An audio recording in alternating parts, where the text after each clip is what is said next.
Em primeiro lugar, cumprimentar a todos aqui presentes e já gostaria de pronto, porque ontem o tempo foi muito curto para a declaração dos votos, a minha solidariedade, meu mais profundo respeito por todos os ex-presos políticos, familiares de presos torturados e desaparecidos que foram desrespeitados profundamente pela declaração de voto feita pelo deputado Jair Bolsonaro ao elogiar e homenagear um ex-torturador, o senhor Brilhante Ustra.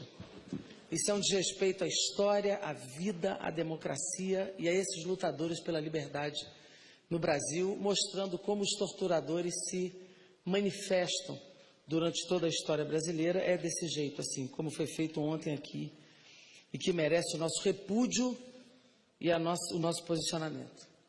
Em segundo lugar, eu quero elogiar, em nome não só do governo, mas como deputada do PCdoB, a conduta coerente, corajosa, democrática, de compromisso com a democracia, de todos os deputados que deram o seu voto não. Foram votos qualificados, com conteúdo político consistente, que reafirmaram a sua posição em defesa da democracia e respondendo às manifestações das ruas que foram, principalmente ontem, tomadas por manifestantes contra o impeachment, contra a violação da democracia e contra, repito, o golpe. Não adianta achar que golpe é apenas na ponta da baioneta. Não estamos discutindo aqui golpe das Forças Armadas, até porque os comandantes das Forças Armadas brasileiras tiveram uma posição muito clara, muito tranquila em respeito à democracia e à Constituição, sob o comando do nosso ministro Aldo Rebelo. Nós estamos falando aqui de golpe institucional, golpe que se construiu a partir de um grande acordão entre um réu no Supremo Tribunal Federal com provas robustas de corrupção, que é o presidente da Câmara, que jamais poderia ter sentado naquela cadeira para dirigir o processo, mas ele não tem esse escrúpulo de se retirar num momento como esse, com Michel Temer, um conspirador contra a democracia e contra a República, que não teve voto nem para ser deputado federal e quer chegar a presidente pela via do golpe, pela eleição, aspas, indireta, que ontem parecia que estava ocorrendo aqui, e um acordão, sinceramente, com uma parte dos parlamentares na expectativa de serem salvos na Operação Lava Jato. Aliás, hoje eu vi, infelizmente, o deputado Osmar Serraglio, como também o deputado Paulinho da Força, aliás, do Solidariedade, que já é réu no Supremo por lavagem de dinheiro, químico contra o sistema financeiro e formação de quadrilha. Esses dois parlamentares já disseram hoje que, como Eduardo Cunha está conduzindo o processo da Câmara pelo impeachment, porque ele merecia anistia, ou seja, a salvação do seu mandato aqui na Câmara dos Deputados. Ontem, o país entendeu a Câmara dos Deputados, finalmente. A Câmara ontem se desnudou para a sociedade brasileira. Nós vimos qual foi a aliança. Todo mundo viu o acordão. E eu aqui não quero generalizar, porque eu acho generalização antidemocrática. É óbvio que há deputados aqui ideológicos na oposição. Não estou questionando a posição ideológica de alguns, apesar de questionar a acusação de crime quando ele não há. Mesmo numa ideologia oposta ao projeto que está no Palácio do Planalto, mesmo que ideologicamente sejamos antagônicos, não há como ninguém aqui em sã consciência dizer que há crime de responsabilidade. Aliás, ontem aqui ninguém discutiu esse assunto.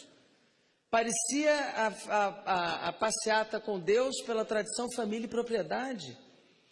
Falaram o nome de Deus em vão, muitos aqui falaram das suas famílias, o nome dos seus netos, das suas mães, dos seus pais, dos seus maridos, dos seus filhos que vão nascer.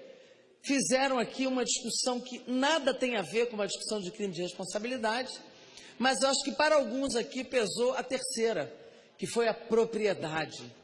E aí diga-se acordos não republicanos. É bom, aliás, que todos aqui apurem qual foi o aumento de voos executivos essa semana para Brasília.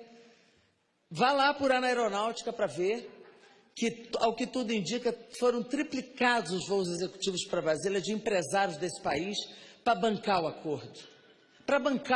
E digo isso sem medo de errar.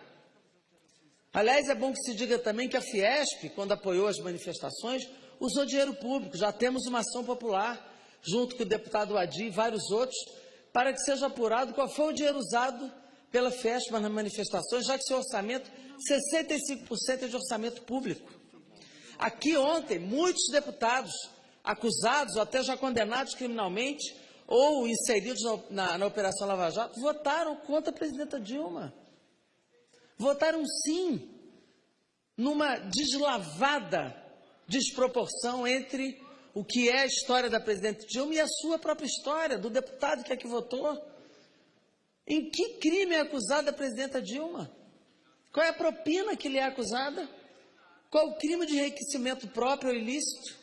Qual o crime de responsabilidade? Nenhum, absolutamente nenhum.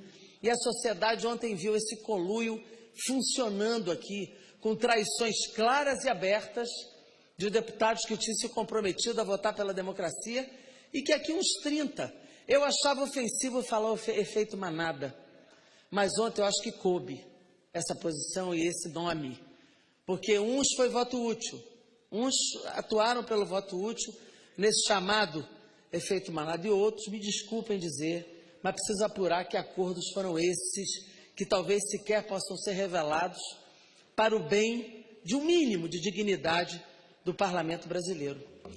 Mas entendam o seguinte, as ruas ontem foram ocupadas intensamente pelos manifestantes pela democracia. Muitos choraram com o resultado. Muitos choraram porque a Câmara não correspondeu a essa ampliação da luta e da consciência democrática brasileira. Aliás, isso aconteceu nas diretas também, né? Onde a sociedade inteira estava na rua e a Câmara não conseguiu responder. Mas ontem ainda foi pior. Foi pior, porque ontem sequer havia um crime a ser julgado aqui ou ser admitido o seu processamento. Mas eu quero dizer a vocês o seguinte, a instabilidade política aumentou. As ruas choravam, mas reafirmaram a sua disposição de intensificar a luta nas ruas. Intensificar muito a luta nas ruas, porque entenderam que houve de fato um golpe. Entenderam qual foi o conluio aqui feito. Entenderam qual foi o conchavo e o acordo, inclusive para salvar o mandato do deputado Eduardo Cunha. Entenderam a ilegitimidade de alguém que se pretenda presidente da República por essa via indireta do golpe. Golpe institucional, repito, sem as baionetas das Forças Armadas. E entenderam que precisam lutar mais. E as ruas irão intensificar o seu papel. O Senado precisa fazer o que a Câmara não fez. Ter a sensibilidade política de compreender o que a sociedade brasileira quer e, ao mesmo tempo, analisar tecnicamente o processo para entender e para confirmar que não há crime de responsabilidade. Temos aí os próximos 10 dias de intensa luta política. Temos aí os próximos 10 dias de intensa batalha para evitar sequer a admissibilidade do processo no Senado Federal. E eu quero dizer aqui em nome do governo, em nome também da militância que foi às ruas ontem, de vermelho sim pela luta, mas de verde e amarelo pelo Brasil. Juventude, trabalhadores da cidade do campo, todos os movimentos sociais brasileiros, que nós vamos continuar na luta. Essa é apenas a primeira etapa e nós vamos, acumulando toda a nossa força e a denúncia que faremos desse processo, ganhar essa vitória contra o golpe no Senado Federal. Muito obrigado.